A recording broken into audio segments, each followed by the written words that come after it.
교회가 좀 바뀌었죠? 특별히 이 화면 지금 처음 보시죠?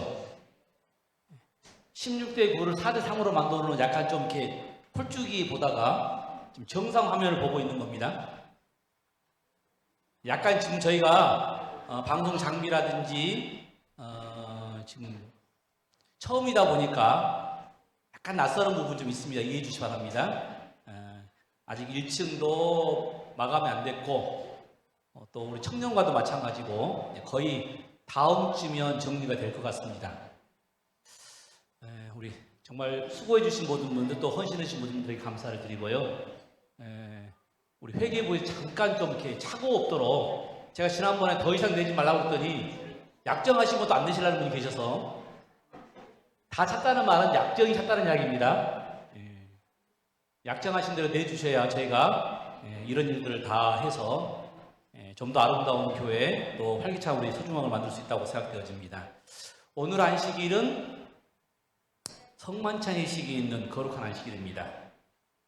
이 성만찬의 식은 성경에 보신 것처럼 주의 죽으심과 다시 오심을 기억하기 위하여 우리에게 하라고 주께서 명령하셨어요.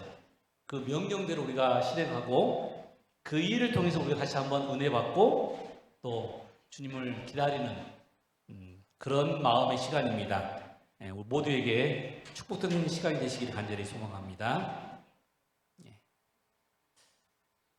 여러분, 우리가 살아가는데 에너지가 필요하죠. 그리고 그 에너지를 위해서 뭐가 필요해요? 음식이 필요합니다. 양식이 필요합니다. 여러분에게는 어떤 양식이 있습니까?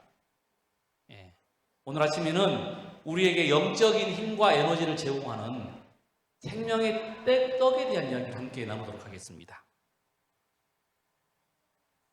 먼저 말씀입니다. 요한복음 6장 48절, 51절, 53절 제가 읽겠습니다. 내가 곧 생명의 떡이니라. 나는 하늘에서 내려온 살아있는 떡이니 사람이 이 떡을 먹으면 영생하리라. 내가 줄 떡은 곧 세상의 생명을 위한 내 살이니라. 예수께서 이르시되 내가 진실로 진실로 너희에게 이르노니 인자의 살을 먹지 아니하고 인자의 피를 마시지 아니하면 너희 속에 생명이 없느니라. 우리 속에 영적인 생명, 영적인 힘은 무엇을 먹어야 된다고요? 인자의 살을 먹고 또 인자의 피를 마셔야 한답니다. 예전에는 그래서 기독교인들을 식인종들이요, 식인종들. 초창기에 그랬어요. 그래서 기독교가 굉장히 타부시되고 정말 이상한 종교처럼 그렇게 여겨졌었죠. 그것이 아니라는 것을 그들은 접해볼 이유가 없었으니까요. 그런데 우리 가운데도 성만찬의식에 대한 의미를 몰라서 그렇게 생각하는 사람이 있을 수도 있습니다. 우리가 밥을 주기적으로 먹어야 되죠. 그러면 생명의 양식도 주기적으로 먹어야 합니다. 예수님께서 내가 곧 생명의 떡이라고 말씀하셨습니다. 이 말씀하시기 바로 전날 무슨 일이 있었냐면 벳세다 근처에서 보리떡 5개와 물고기 2마리로 5,000명을 먹이셨습니다. 사람들이 먹으니까 눈이 떠졌어요. 아, 이 사람이 뭐 하면 되겠다? 임금하면 되겠다. 여러분, 이 대통령을 뽑는 기준이 뭔지 아십니까? 진보, 보수? 아닙니다. 사람들이 누굴 뽑아요? 나로 잘 먹게 할 사람. 그래서 대통령이 다른 거 실패해도 말 안 하는데요. 경제를 망가뜨리면 모든 사람이 원망을 받고 표가 안 나와요. 그런 일이 벌어진 겁니다. 그 전날 5,000명이, 이거 남자 숫자니까 한 2만 명이 그 자리에서 그냥 보리떡과 물고기를 먹은 거예요. 공짜로. 그래서 그들 마음속에는 예수님을 뭐 삼아야겠다? 왕 삼아야겠다. 예수님을 왕으로 삼으면 굶어 죽을 일은 없겠다. 그런데 예수님께서 그들을 강제로 흩어버리시고 기도하기 위해서 산으로 올라가셨어요. 그리고 다음날 가버나움에서 예수님께서 그들을 만나신 것입니다. 그때 예수님이 하신 이야기, 내가 생명의 떡이다. 너희들 지금 떡 먹고 싶어서 나를 왕으로 세우려고 그러는데 나는 생명의 떡이다.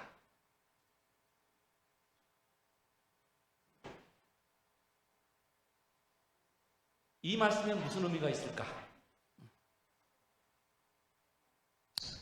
여러분, 우리가 이 땅에 사는 것은 저 하늘에서 영원히 살기 위한 리허설입니다. 애행연습이에요, 애행연습. 이게 지금 본 뭐가 아니고 그냥 예비 연습해 보는 거예요. 그리고 하늘에 가면 이제 정말 영원히 하나님과 함께 행복하게.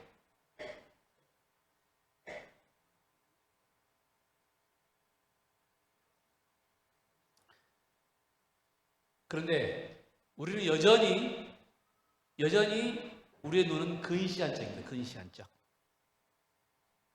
오늘 예수님의 떡을 먹었던 사람들처럼 오늘 우리가 기도에 응답이 되어 하나님께서 함께 하신다고 믿는 사람들처럼 기도가 응답되지 않으면 하나님께서 마치 나를 미워하시는 것처럼 착각하는 사람들처럼 근시안적이에요. 눈앞에 있는 이익만 생각하고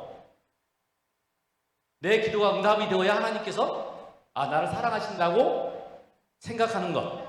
여러분, 이 바둑에 이 하수와 고수를 구분하는 점이 뭔지 아시죠? 하수는 바로 앞에만 보는 것이 보여요. 고수는 몇 수를 보는 거예요, 몇 수를. 거기다가 놓을 때에는 이유가 있는 겁니다. 그런데 대체적으로 우리가 사람들이 뭐예요? 그 몇 수를 보지를 못해요. 왜 하나님께서 왜 우리 집에, 왜 이런 일을 허락하셨을까를 못 보는 겁니다.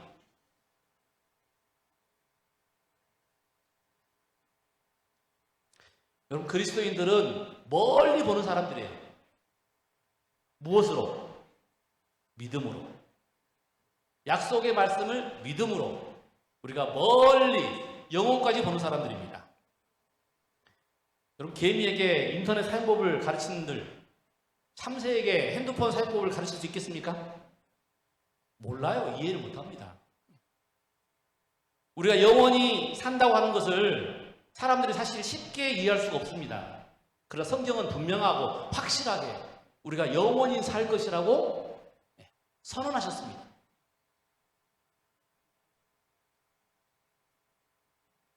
우리의 시민권은 어디에 있다고요? 하늘에 있다.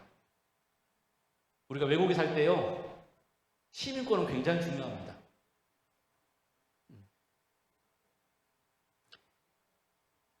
만일 땅에 있는 우리의 장막집이 무너지면 하나님께서 지으신 집, 곧 손으로 지은 것이 아니요 하늘에 있는 영원한 집이 우리에게 있는 줄을 아느니라.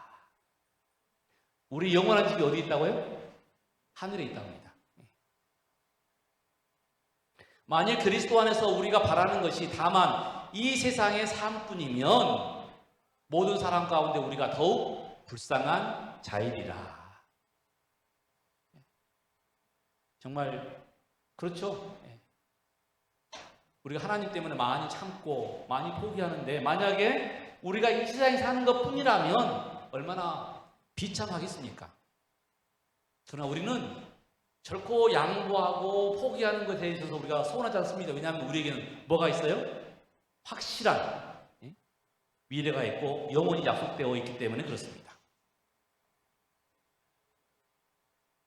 아브라함 링컨이 이렇게 말했어요. 분명히 하나님은 사람과 같은 존재를 하루살이로 만들지 않으셨다. 절대로 그럴 리가 없다. 사람은 영원히 존재하도록 지어졌다.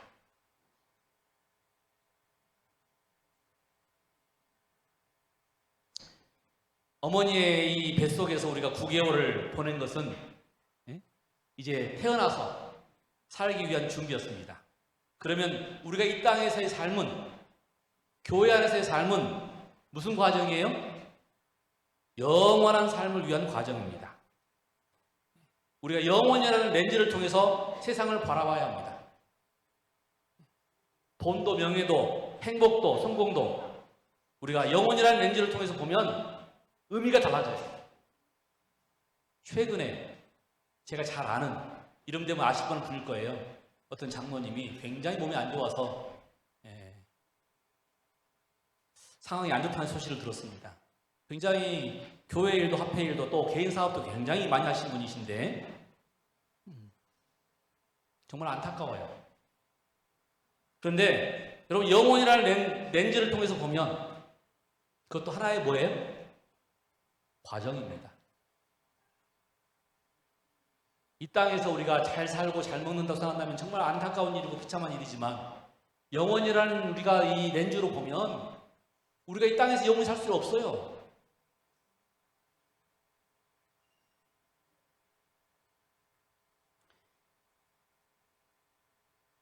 기적을 맛보고 찾아온 사람들이 예수님께 바랬던 것은 육체적인 양식, 이 땅의 축복이었습니다. 그러나 예수님은 그들에게 뭐라고 했어요? 내가 생명의 떡이다. 왜냐하면 예수님은 우리에게 짧은 어떤 축복을 주시기 위한 게 아니라 더 크고 영원한 것을 주시기 위함이라는 것을 우리에게 오늘 선언하신 것입니다. 사람이 어떻게 이 땅에서 영원히 살 수 있다고 확신할 수 있을까요? 예수님은 그래서 오늘 우리에게 뭐라고 했어요? 내 살을 먹고 내 피를 마시라고 선언하셨습니다.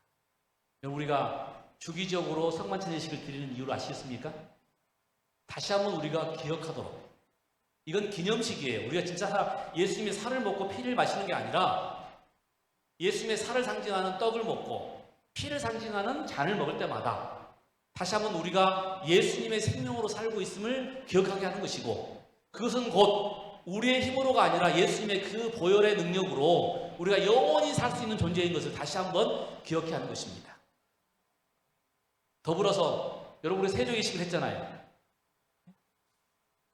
베드로가 처음에는 거절하다가 나중에는 뭐라고 했어요? 나를 다 시켜주십시오. 그때 예수님이 하신 이야기가 사람들이 다 목욕했으므로 늘 씻을 필요는 없다. 여러분, 우리가 침례를 통해서 용서함을 받았습니다. 그런데 날마다 우리가 또 먼지가 묻을 수가 있고 죄를 지을 수가 있어요. 그래서 우리가 주기적으로 성만찬 예식, 세조 예식을 통해서 뭐 하는 거예요?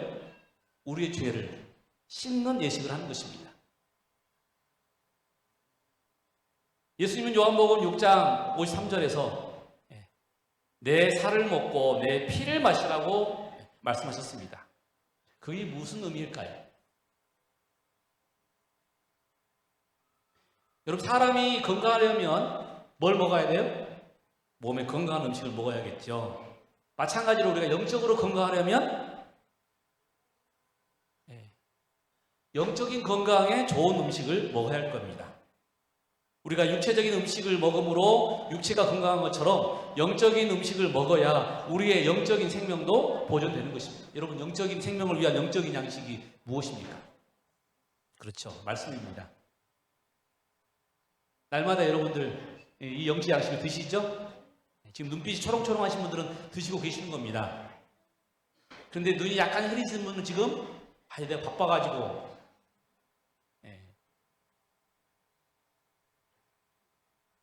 우리 하나님께서 그것 때문에 벌하지는 않으십니다. 우리 하나님은 그런 분 아니세요. 그런데 내 스스로가 그 양식을 안 먹으면 힘이 없고 확신이 없고 기쁨이 없습니다. 살리는 것은 영이니 육은 무익하니라. 내가 너희에게 이르는 말은 영이요 생명이라.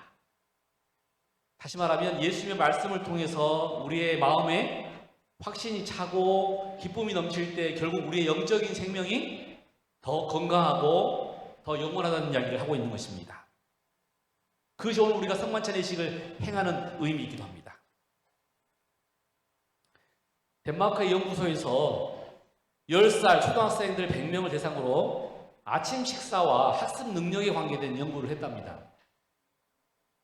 2주 동안 이 실험 결과로 아침밥을 먹은 학생들이 먹지 않은 학생들에 비해서 더 시험 성적도 좋았고 문제를 푸는 속도도 빨랐고 체육 활동도 왕성하게 했답니다. 물론 아침 식사를 안 먹는 것이 죄는 아닙니다. 그럴 수 있죠. 이해해야 합니다. 그런데 아침 식사를 하는 아이들이 좀 더 활기차고 또 뇌 이 회전도 빠르고 또 긍정적이고. 여러분 포도당이 부족하면 사람들이 짜증나게 돼 있어요. 의욕이 떨어지게 돼 있습니다. 그래서 아침 식사는 우리가 뭐처럼 하라고 그래요? 왕처럼 해라. 학생들의 뇌에만 에너지가 필요한 것이 아니고요. 우리의 육체의 몸을 위해서만 에너지가 필요한 것이 아닙니다. 우리의 마음에도 에너지가 필요해요. 여러분 한 주 동안 여러분 마음속에 어떤 연료를 주입하셨습니까? 한 주 동안 여러분들은 어떤 영적인 이 생각을 가지고 사셨습니까?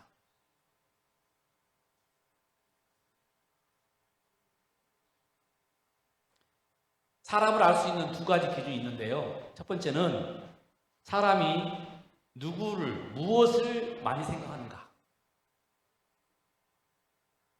돈만 생각하는 사람들은 그렇죠? 음식만 생각하는 사람이 있을 수 있겠죠? 또 두 번째로 사람이 누구에 대해서 무엇에 대해서 제일 많이 이야기하는가. 이제 생각하는 걸 넘어서 도대체 무슨 이야기를 많이 하는가. 여러분 일주일 동안 무엇에 대해서 많이 생각하고 무엇에 대해서 많이 이야기했습니까? 그것은 곧 내가 지금 어떠하다는 것을 나타내는 것입니다. 누가 뭐해서가 아니라 내가 지금 그런 상태에 있다는 것을 나타내는 것입니다. 제가 들은 어떤 사람 이야기인데요. 주식을 하니까 계속 뭐만 생각난다는 거예요? 주식만 생각난답니다. 주식만 계속 관심이 거기에 있고 생각이 거기에 있고 뉴스를 들어도 그것만 들리고 사람들이 대화하는 가운데도 그것만 보이고 자꾸 말도 뭐만 하게 돼 있어요? 주식만 하게 돼 있답니다. 제가 주식이 나쁘다는 말이 아닙니다. 주식이 나쁘다는 말이 아니라 그것만 생각하다 보니까 자꾸 그것만 하고 말하게 돼 있는 것이고 그것만 생각하게 돼 있다는 것이죠. 우리가 만약 예수님에 대해서 전혀 생각하지 않았다면 일주일 동안 만약 우리가 예수님에 대해서 전혀 이야기하지 않았다면 일주일 동안 여러분 우리의 모습이 어떤 모습일까요?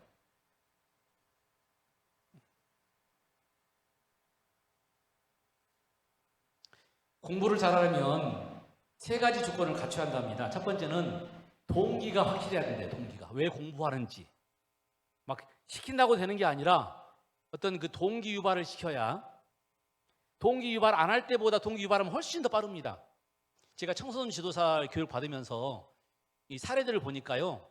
그냥 그렇게 평범한 아이들이었는데 얘들이 봉사활동을 통해서 아니면 어떤 그 경험들을 통해서 거기에 대한 확신이 생기니까 굉장히 빠른 속도로 성장하고 발전하는 것을 보았습니다. 동기가 굉장히 중요해요. 두 번째는 기술이 있어야 합니다. 우리가 우스갯소리로 찍는 것도 기술이라고 그래요. 찍는 것도 기술입니다. 어떤 사람은 잘 찍어요. 다 알아서 푸는 게 아니고 한 80% 아는데 20% 정도 잘 모를 수 있어요. 그러면 잘 찍습니다. 연필을 굴리지는 않고요. 아닌 걸 빼내고 공부하는데 기술이 필요하답니다. 세 번째는 노력이 있어야 한답니다. 그만큼 시간을 투자해야겠죠. 아니면 그만큼 집중해야겠죠. 이것이 동기, 기술, 노력이 공부뿐만 아니라 일을 잘하기 위해서도 필요하답니다. 또한 신앙을 잘하기 위해서도 필요하답니다. 내가 왜 신앙을 하고 있는지 동기가 분명한 사람들은 흔들리지 않습니다. 그 다음에 신앙에도 기술이 필요해요. 습관이 필요하고 또 신앙에도 노력이 필요합니다.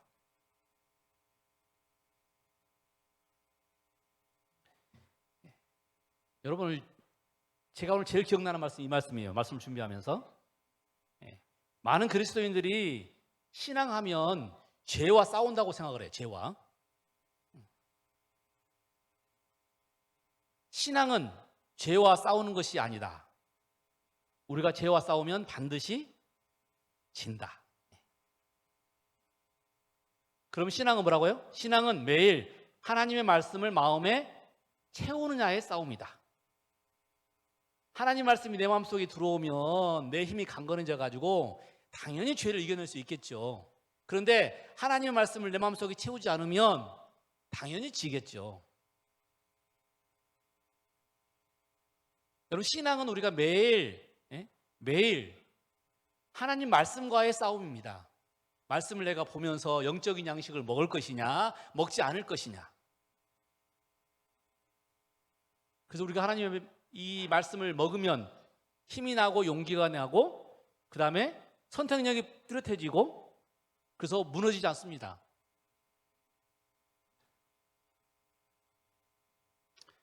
여러분, 이 물병을 몇 시간이나 들고 있습니까? 뭐 이렇게 팔 근육이 좋은 사람은 1시간? 이게 가벼운 것처럼 보여도요, 한 10분, 20분만 들고 있으면 굉장히 무겁습니다. 1시간 들고 있으면 진짜 이게 근육이 생겨요. 그 이상 못 들고 있습니다. 왜 그럴까요? 그렇죠. 이 지구가 지금 중력의 법칙에 지배를 받고 있기 때문에 그렇습니다. 죄의 법칙에 지배를 받으면 우리가 이겨낼 수 있어요, 없어요? 없어요. 사도 바울이 뭐라고 했어? 그래서 오라 나는 공고한 사람이로다. 이 사망의 몸에서 누가 나를 건져내랴. 50년 동안 열심히 믿고 그 다음에 뭐 교회에 열심히 헌신하시고 봉사하시고 선교하시고 필요 없습니다. 여러분, 죄와의 싸움하면 우리 반드시 지게 되어 있습니다. 못 이겨요.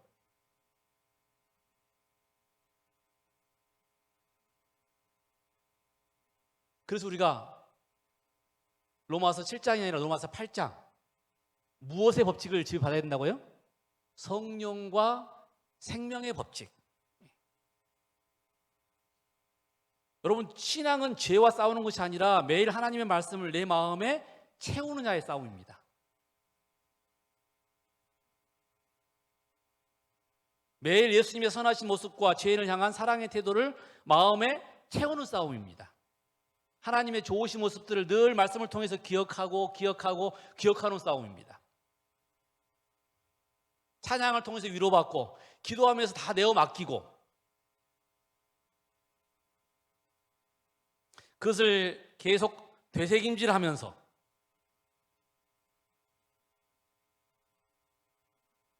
그것이 성경이 말한 선한 싸움이고 그것이 두렵고 떨림으로 우리가 구원을 이루는 방법입니다.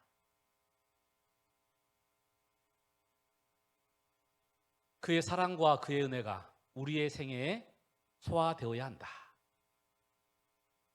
예수님의 그 사랑, 그 은혜가 날마다 삶 가운데 우리에게 소화되고 우리의 양식이 될 때 우리가 정말 건강한 신앙생활, 기쁜 신앙생활을 살 수 있다는 것입니다.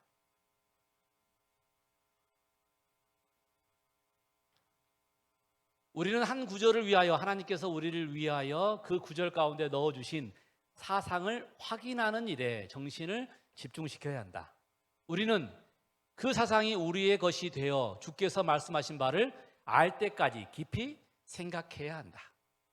씹고 또 씹어서 그게 우리의 양분이 될 수 있도록. 여러분, 다독도 좋아요. 다독을 하다 보면 뭐랄까요, 그 중심 기별들을 통해서 우리가 그 내용을 파악하긴 좋습니다. 망원경적인 방법인데요. 반대로 또 우리가 한 말씀을 두고 묵상하면서 현미경적인 관점으로 바라보는 것도 중요합니다. 그 진국을, 그 말씀의 깊은 의미들을 우리가 깨달아 알 수 있는 것입니다. 그렇게 될 때 우리가 가늠하다 현장에서 붙잡힌 여인이 될 수 있는 것이고 그 어르신이 뽕나무 위에 올라간 삭개오가 될 수 있는 것이고 또 정말 눈을 뜨게 된 소경이 될 수 있는 것입니다. 그들이 예수님을 만나면서 변화된 거예요.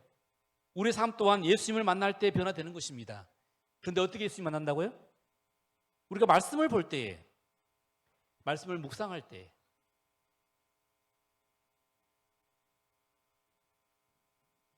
그것이 예수겔 36장 26절에 말하는 새 마음과 새 영을 받는 것입니다. 새 마음을 받고 새 영을 받고 이제 성만찬의식을 거행하러 갑니다.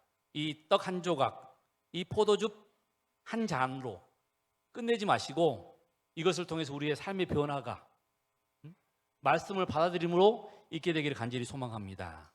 날마다 우리 삶 가운데서 영적인 양식을 공급함으로 우리의 신앙이 날로 새로워지는 일신 우일신하는 그러한 신앙이 되기를 간절히 소망합니다. 이것이 우리가 해야 될 노력이고 이것이 우리가 앞으로도 해야 될 방향입니다. 제가 어제 이 기도라는 책 예언의 신을 지금 읽고 있는데요. 마지막 다 읽으면서 마지막 장에 이게 나와 있더라고요. 진실과 성실과 순결은 인생의 성공 비결이다. 진실하고 성실하고 순결한 것이 인생의 성공 비결이다. 이런 원칙들을 소유하게 하는 것이 곧 믿음이다.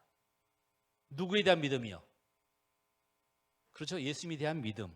예수님 말씀에 대한 믿음.